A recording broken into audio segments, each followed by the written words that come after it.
Welcome to Global Sakamuzi. My name is Ngabuto Boaz Gomete, aka King Boaz, and on this platform, like we always do, we roll with nothing but kings and queens. It's royalty all the time. And today I have a king from Zambia. I am not fit again to untie his shoes, so I will allow him to introduce himself. Welcome to the show. Thank you. Yeah. My name is Vincent Malambo. I come from Zambia, from a tribe called Tonga, the Tonga tribe.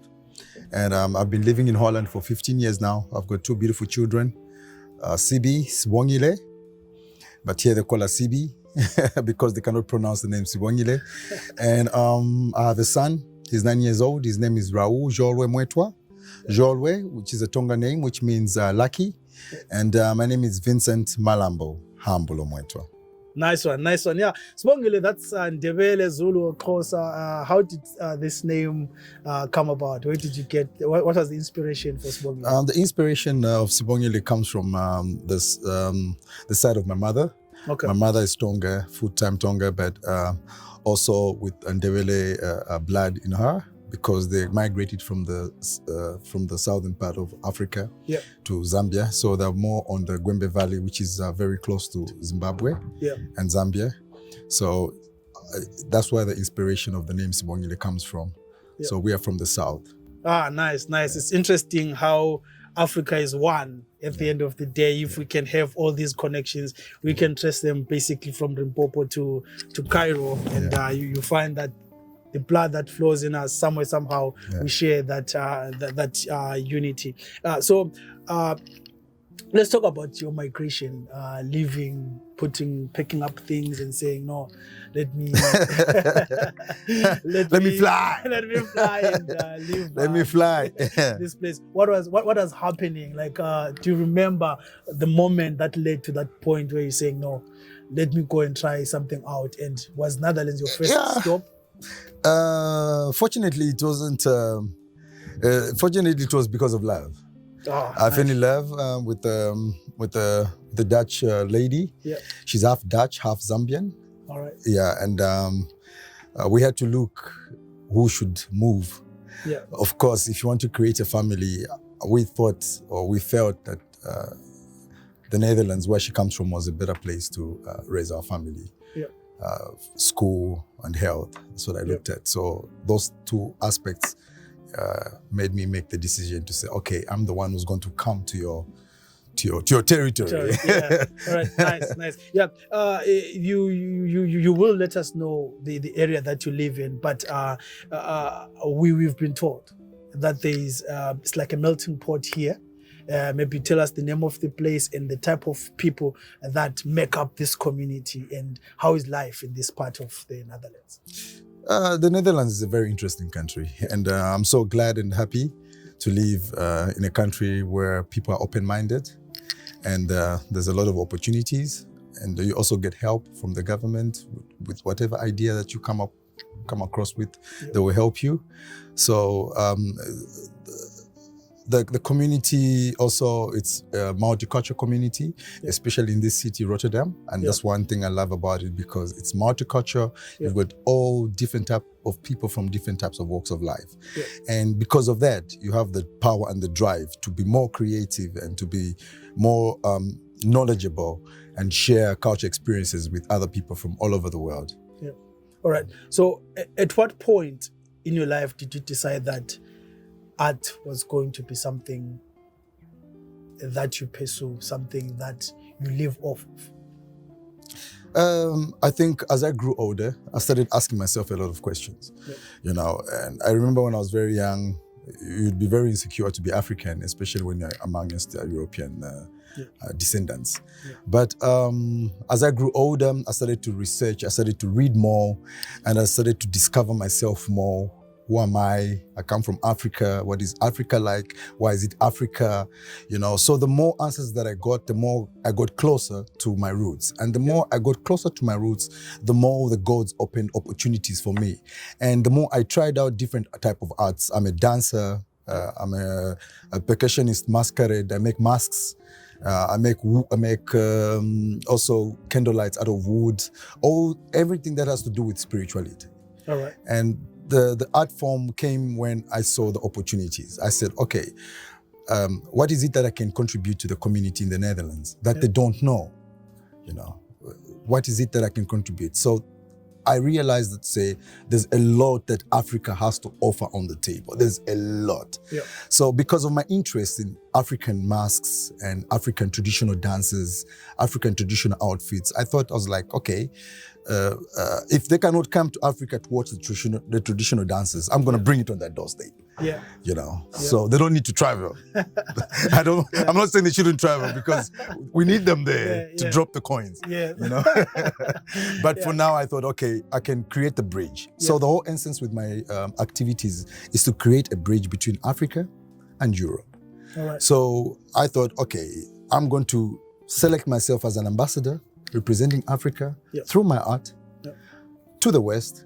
By telling them this is what we have, and this is who we are, and this is what we do. Yeah. And that has made me so strong. Yeah. Living in a place like Europe in general. All right, nice. So on the art that you do, the dance and the percussion and everything that you do, how has been the reception? How have you been received? What's the highlight of that? And maybe if there's any low point also on that, maybe if you can share with those parts. Yes, very interesting question. In the beginning, the turnout was not really good. Yeah.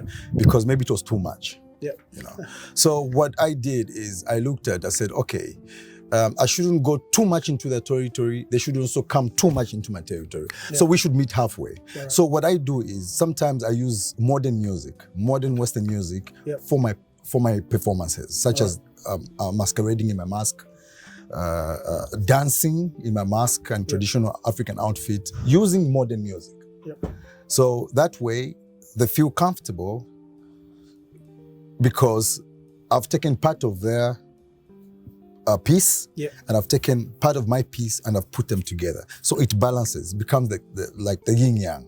Yeah. So if I completely dance in traditional African dances with African music, it can be too hard for them. Yep. That's just my feeling. And if I completely go to the West and forget about my African roots, it can be too much for me. Yeah. So I decided to bring two parts together and see how we can balance it. And this is how I do it. So I combine traditional African dance with modern music. Sometimes I do percussion dance, sometimes I do expression dance. Expression dance comes where you connect with your ancestor spirits. And we have the drums and we have everyone singing along. So that's how I've just decided to bring the two pieces. So I'm just literally the bridge between the two worlds. All right, I'm going to bring you back on the spiritual side, but I would love us to go back on the significance of the dances that we do, because all the dances that we do in the African culture, they had a place and a time and a meaning. Yeah. So what dance do you do, and what is its traditional significance or historic significance, if you know that, and then you just break it down on the type of the dance and what it the type of dance that I do free spirit dance. Free spirit African dance. So it simply goes, you have to connect with the African drums. So it's more or less like you dance according to the beats of the drum. All right. Your movement is according to the beats of the drum. It's got no specific choreography, it's just how you feel. And I introduced this dance because it's a sort of healing. Dance is a healing. And drums can heal. And this is why the reception has been so good, because it's free. Yeah. You know, you don't really need necessarily to have choreography or anything. It's just drums with free movement from Africa. Yeah. And now on the spiritual part, I have had quite a number of guests that I have interrogated on this part. You talk about communicating with our sisters via dance or playing drums and all that. Yeah. Very important. But this is one thing that has been demonized or seen as a pagan form of worship because of the advent of many other religions that came through to Africa. And maybe how can you convince someone out there to say, no, this is our way, this is something that is foreign, and this is what is ours, and this is how it should go about. And first of all, you know, we come from a culture where we practice Ubuntu. Ubuntu is a very, very, very important, let me say, piece or part of life to practice. Yeah. We've been practicing Ubuntu for so many years. And when it comes to spiritualism, back 100 years ago or 200 years ago or whatever years ago, yeah. our ancestors, they practiced a different type of religion. Yeah. You know, they are the gods of the rains, they are the god of the rivers, the god of the trees, the god of the harvest and everything. Yeah. And that god is energy for me. You know, it's energy. Because before the Bible was introduced to Africa, how did Africans live? We still lived in harmony. Yeah. And if you come and ask me when it comes to religion, I'm not a religious person. Yeah. I'm just practicing African spiritualism, which is energy. Okay. You know, so I do communicate with my ancestor spirits, and my ancestor spirits, they do hear me. Yeah. And my ancestor spirits, they're the channel to the higher God, which is energy. Yeah. You get the point. And for me, it works, and I believe in it. Yeah. They're the ones who give me ideas. They're the ones who tell me, Vincent, do this. They're the ones who tell me, they're the ones who give me the powers. My ancestor spirits, they tell me. Yeah. Right. So if someone comes to talk about religion, or spiritualism for me, it's a very wide subject. Yeah. Everything is spiritual. Like if I look at you, yeah. you've just got the opportunity to live in your physical world. Yeah. Yeah. But you are a soul. You are a living spirit. Even when you die, your flesh will be left here, but your soul will continue for another life. So you've got the opportunity to live in the physical world, yeah. and then thereafter you're going to live in the spiritual world. The yeah. spiritual world is very, very wide. So in all, this is how I've just been blessed to come and discover and read and research and appreciate my culture as an African and stand strong. Oh, awesome. Yeah. Awesome. Yeah. Now coming to African elements, which is dance, music, food, and whatnot. That's something that the world doesn't seem to have gravitated towards the way they've done, let's say, for example, to Chinese food or to Indian food. Is there anything that you're doing as an individual to try and bring that awareness to the things that we do? And then secondly, what can we do at a larger scale to make sure that our different aspects of our culture is accepted and becomes an option in a world market? That's a very interesting question. When it comes to actually food, yeah. Africa, we have a lot to offer. We have a lot to offer, and we're a very extremely rich continent. Yeah. Rich, if I say rich, I mean in everything. Yeah. Food, our culture, name it. Yeah. That's where life started from. Life started in Africa, yeah. not any other place. And that's why I come from there to take the things that belong from Africa to share with other people. So when it comes to food, we first need to start with ourselves. Yeah. We need to teach our children what type of food this is, the name, everything when it comes to the cuisine. Yeah. And Africa has got a lot of diverse food. Like in West Africa, they've got jollof rice. Yeah. Jollof rice is becoming very famous in the world. Yeah. But it's not only jollof rice that we have in Africa. We've got different types of cuisines. Yeah. You know, we've got nshima from Africa, from Zambia. Yeah. We've got different types of food. So when it comes to when it comes to promoting our food, I think we need to we need to navigate from the fact that pasta and all those foods is what you call food. Yeah. We need to start learning to appreciate our own food. Yeah.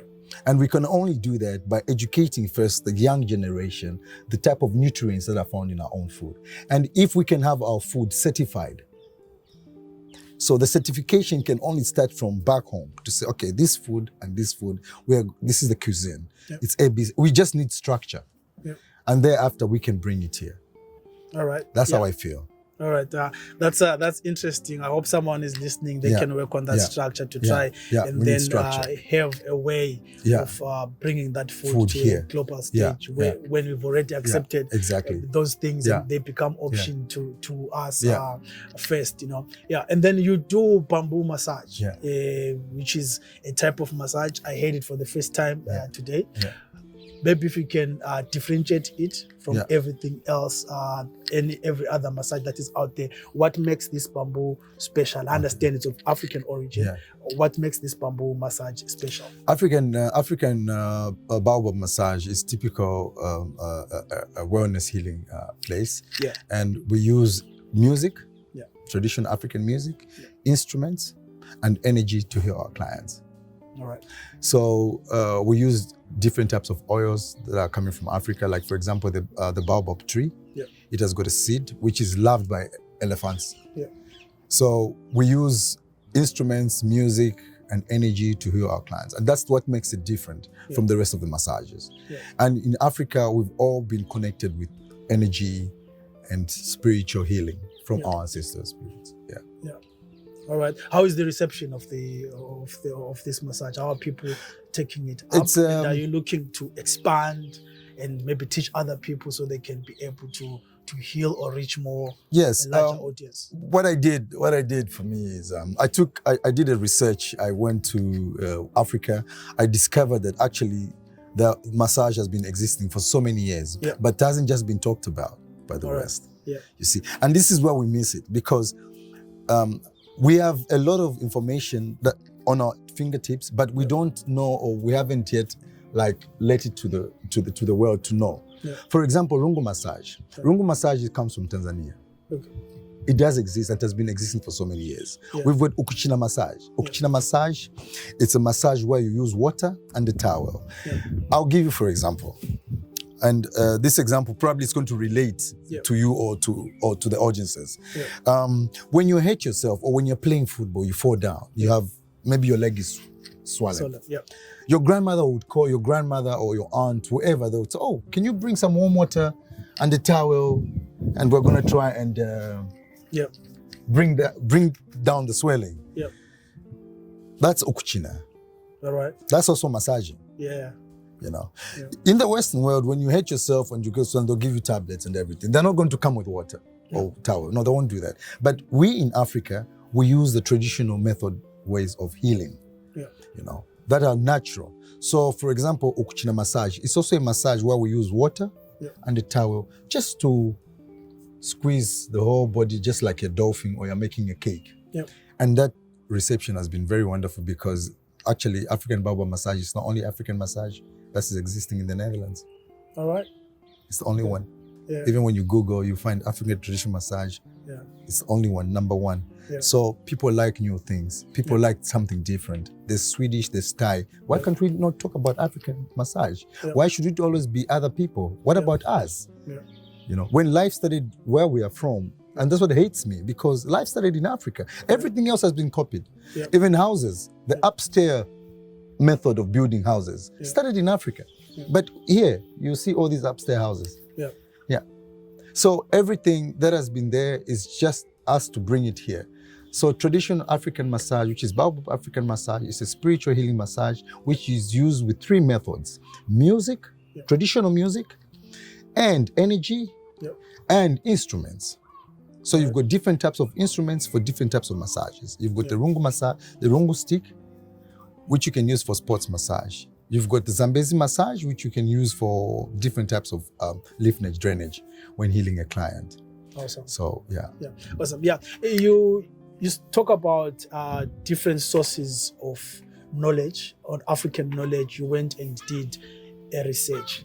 But most of these things are not readily available in terms of the different, even the massages that we're talking about. I was hearing almost all of them for the first time. I knew the one where you put in a warm towel and then you do that, but we never thought of it as a massage. As a massage, exactly. Yeah. So the question is, with all these different aspects of our culture, which is embedded probably in different stories or in different sectors, how can we harness this knowledge and say, this is the knowledge for these different things? This is where we can go to then find this knowledge. Because it's easy to Google Chinese philosophy. It's easy to Google Western history or something like that. But it's difficult to come to these nitty-gritties which are helpful to us. It's easy to find that there's someone who traveled from Holland to Africa to colonize. It's easy to find that piece of information. But it's difficult to find what were we doing which is not documented anywhere. How can we preserve those things? How can we find out about these things and put them in a place where your kids, where my kids, where people to come can be able to then access these things and be able to not only know who they are, but be able to do what they can with all these powerful resources that should be at their disposal. I think it all comes, like I said earlier on in our conversation, it all comes to that. This is one thing I'm going to emphasize on. And this is one thing I've learned living in a place like Holland, Europe in general. Structure and planning. You know, we have a lot of information at our disposal. It's very funny that sometimes I visit friends here, Dutch friends, and they'll come up with records. And they're, oh, Vincent, do you know this song? Like, which song? Oh, it's from Africa. And this guy will play this record, and this record, I've never heard it. It's from years back. And I ask him, where did you get this record? Oh, this record is the only one existing. It's they're no longer in production. So I have it. It's a diamond for me. And when you hear the music, you're like, wow. Why don't we have reserves for this? But it all comes to one thing. Structure. And the structure can only obtain through education. It all comes from the grassroots. We need to start educating the upcoming generation that these things are very important for our culture. We need to start preserving them. And all in all, it comes to the education part to education. It's a high time Africa also tried to design an education that fits them. That's where the change will come from everything. We need to start to design an education system that fits Africans. Right now, we are going through an education system from the West. You understand? That's the education system we're following. And this is the reason why most of the resources have been put under the carpet. I won't mention who. But there's that person who's put most of the information that's very important under the carpet. And he's given you the information that you don't necessarily need. It's interesting when you talk about education. Education is one of the things that I'm mostly passionate about. I believe that we're miseducated. I am proud of the certificates that I have, that I attend, because we were told to go to school and get these things. They have opened certain doors for me, those certificates, but we're miseducated because that took us far away from who we are or appreciating who we are. So if we're going to be given an opportunity to talk to the Minister of Education in Zambia, in Uganda, in any other country, what elements would you think should be included in the education system, whether it's on top of what you're already learning or it's removing some of those elements? How would this be? How would it look like if you were to be put in charge? Very interesting. You know, like I'll give an example of myself. You know, when I was young, I learned history. And the history that I learned back home was Vasco da Gama discovered the Cape of Good Hope. That's the history I learned. Hitler, all this European World War II, Hitler and all those things. That's the history that I learned. But that history has gone, it's got nothing to do with me. I cannot even relate to that history myself, you know. But as I started to read more about the Shaka Zulu, you know, the migration, the Ethiopians when they fought the Italians were defeated, I think, twice through the mountains. They had to go back and report, so we failed. I think Ethiopia is the only country that has never been colonized in Africa, as we speak. And that's, if you look at Ethiopian tradition, I repeat again, if you look at Ethiopian tradition compared to the rest of African traditions, it's still intact. It's still intact. It's still intact. You're going to find their history, even their music, way, way back. Why? Because they didn't allow someone to invade their culture or take the culture away from them. It's in the books. That's just an example I'm trying to give. So, all in all, I feel, yes, education is very important for us to enable to do things better. But I do feel that we need a big role to play, a bigger part to play, in the sense of educating our own people concerning our own culture. Right now, there's a saying that goes, creativity is the new athlete. Creativity is the new athlete. Yeah. If you look on TikTok, if you look on Instagram, you are going to see a vast amount of talent. Yeah. When I mean vast amount of talent, it's unbelievable. Yeah. From Africa. Yeah. Because they now have the opportunity to present their talents digital, and they're being recognized by the world, all over the world. Yeah. Thank you to the technology industry. But if you look at the people that are developing those talents or showing off their talents, most of them haven't even been to university. Yeah. Most of them are not even doctors. Yeah. But we all need each other to create one bigger space for us to enjoy in a better world like this. So education is there, but we need to create or redesign an education system that can literally benefit Africans on a percentage of 80%. Yeah. I'm not saying people shouldn't go to school or shouldn't go to university. What I'm trying to say here is we need to redesign it. Redesigning doesn't mean cutting everything out, but to see what works for us as Africans. Because the education system that we have right now, I'm so sorry. I'm sorry. There are even some people that are educated in Africa, when they come here to look for employment, they tell you still need to go to school. Yeah. Yeah, it happens all the time. Yeah. But you cannot cut a tree. Let me put it like this. A tree can only become strong if the roots are strong. Yeah. Right now, our roots are very weak in Africa. That's why it's easy to cut down the tree. But the moment we start from the roots to make them strong, and it's the generation that's coming, because this generation is already going. Yeah. The generation that's coming, if we can create or redesign a system that can work for the African people, it will be very good. I can talk of baskets. Traditional baskets, the ones they make. Yeah. Here it's gold. Yeah. I can talk of avocados. Avocados is gold here. Yeah. So even when it comes to food, you see, so the moment we start to appreciate and knowing who we are as Africans, trust me, the stars will shine. Right.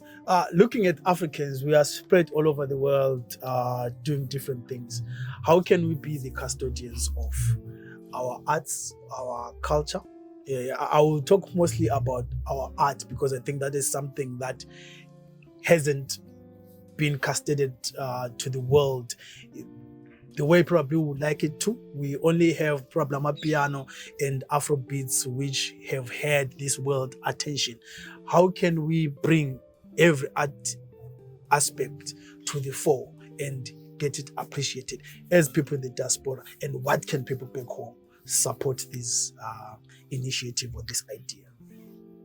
That's interesting also. Very interesting question. I feel it starts with us first. Yeah. It starts with us, people in the diaspora as well, to support every aspect of art from our continent. Yeah. Call it visual arts, performance art, all types of arts out there. So I feel it's also, if the government can help these artists by funding them in order to help them uplift or grow their talents, so they can export that talents to the outside world through art. Yeah. You know, it's very difficult. There are a lot of talented artists out there. They just need a bit of funding. Why am I saying so? I see it here in the Netherlands. Yeah. When you have an idea and the government sees that this idea is good for the community, then we will support you at all costs. But we don't have that support system back home. It's there, but not as much as we would want it. And if we can have that support system, then the rest of the world will know us. I'll give an example. These are the things that I like to ask myself questions. Yeah. I think every African country has an embassy. Yeah. What do these embassies do? It's my question. Like, what job do they do? Yeah. You know, what job do they do? Because they're there representing us. Yeah. You know, so I feel it also, African governments should put pressure on the people representing Africa to promote African art. Yeah. in whatever area they are in. Yeah. You know, I'm living here, I'm using my own resources to promote African art. Yeah. And it's getting there bit by bit. Yeah. But I know for sure at some point it's going to grow. But we need help in order for us to promote African art. Just likewise in Africa, they need help from the other side to promote our art to the Western side. Yeah. So we meet halfway. That's just how I feel. It's a support system. We need a very strong support system. Yeah. To promote our artistic works. All right. Yeah. Amongst many things that seem to be there for Africa is probably lack of unity. We pride ourselves of having, I think, the most languages, which usually become how we are also divided. So maybe what's your comment on that, and how do you think we can be able to avoid these divisions and celebrate our diversity? The thing is, they said divide and conquer. Yeah. And it's the system being used in Africa. Yeah. And that system has been introduced in politics. Yeah. So divide them and you conquer. Yeah. And division in Africa is all rooted from tribalism. Yeah. And as long as we have tribalism in Africa, we'll never progress. Yeah. And this is one aspect that I wish we could have one universal language that all of us could understand each other, and we could use that universal language to communicate and intertrade with each other without any hassle to say, oh, ya Tonga, ya Bemba, ya Shona, ya Ndebele, ya Zulu, ya Xhosa. Just one universal language and open borders for everyone. Yeah. You trade, you come. We are going to progress faster than on the pace that we're at right now. And as long as we all realize to say tribalism or division amongst ourselves, it will never, ever take us anywhere. And this is very funny because like here in Holland, you find situations where actually the people that support me more are not from Africa. Are people from outside. The Dutch people, France, Spain. Those are the majority of people that support my work. Because they see the value. They appreciate the value. My own people, yes, they'll support here and there, but because of insecurities. But when you know who you are, no one can break you down. They only make you stronger. So you carry on. And they're like, wow, I actually didn't know you had African massage. It really doesn't exist. Read. Research. Knowledge. Everything's out there. All right. You spoke of Swahili. Why Swahili? Why should a Namibian accept Swahili? Why should an Ethiopian accept Swahili? Why should the West African accept Swahili? What makes Swahili more important? I feel Swahili should be a universal language because it was a language that was used by our ancestor forefathers in the days of slavery. And Swahili is a combination of all African languages and all languages, including Arabic. So if we can have a language like Swahili as a universal language in Africa, I think it's going to open doors and opportunities for everyone. Why Swahili? I repeat again, because Swahili is a combination of all African languages in one. There's Zulu there, there's Tonga. We can mention all types of tribes in Africa. Swahili makes that.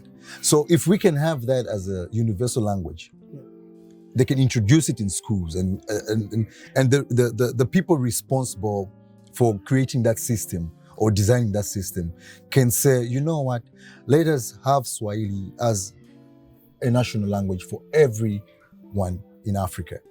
Of course, right now, our generation is gone, but the new generation, if they introduce Swahili, I think we'll be on the same page. We will be on the same page. Because I can go to Congo, use the Swahili, and Congolese can use Swahili. I can go to Tanzania or Zambia or Zimbabwe. We will speak on the same language. And if you're able to speak on the same language, trust is open. When I came to Holland, before I could learn how to speak Dutch, I used to speak English with a Dutch person. It's very difficult for a Dutch person to immediately open up with you, even when it comes to business, because you cannot speak his language. And he also cannot speak English very well. But the moment I learned how to speak Dutch, the moment I speak to a Dutch person, even if I'm African, they open up completely. And they appreciate the fact that he's trying his best to learn the language. Same applies with Swahili when we all learn it. Yeah. If I speak to someone from, for example, Congo, they speak Lingala. Yeah. I'm from Zambia, I speak Tonga. Quite all right, he cannot speak good English. Quite all right, maybe I cannot speak good English. It will be very difficult for us to intertrade or to cooperate together. Yeah. But if that person speaks Swahili and I speak Swahili, despite with our external tribes, yes, we will be able to understand each other on the same level, and that will open up trust. So I think this whole idea of tribalism is what's making Africa not progress.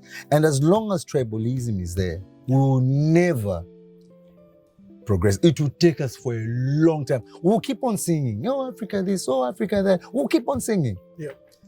But we need to wake up and say, guys, let's unite. Because numbers is power. Yeah. Division is weakness. The more you divided, the more the weakness comes in. So we have a lot to offer. All right. Before I let you go, I understand you're in the studio, you're working on something. Maybe if you can briefly tell us what you're working on at the moment. And if we're lucky, just give us just a bit of the music that you're working on. Okay. Yeah, I'm in the studio right now. I thought I could express my emotions through music. I've tried dancing, I've tried percussion dance, I've tried parading in my mask. Yeah. I feel it hasn't given impact to what I want to achieve. Yeah. So I thought, okay, why can't I start writing music and perform on my own music and sing my own music and send the message that I want for the world to hear. Yeah. And my music is a mixture of African dialect and Dutch dialect. So what I've decided to do is make songs in Dutch and a bit of African, but with a lot of influence when it comes to instruments from Africa. Right. So literally I'm fusing African instruments to Dutch, the Dutch way of singing, which is the style that I've created. It's called Afri-Dutch. Right. So I mix African with Dutch, and I take African influence in terms of instruments to combine that thing. So I'm literally in between. All right. So I take the kitchen from Africa, I take the kitchen from the Netherlands, I put them together, and then I cook the food, and then I give it to the people. That's what I do. Yeah. That was King Vincent, and I'm King Boaz on Global Sakamozi. We're out. Thank you.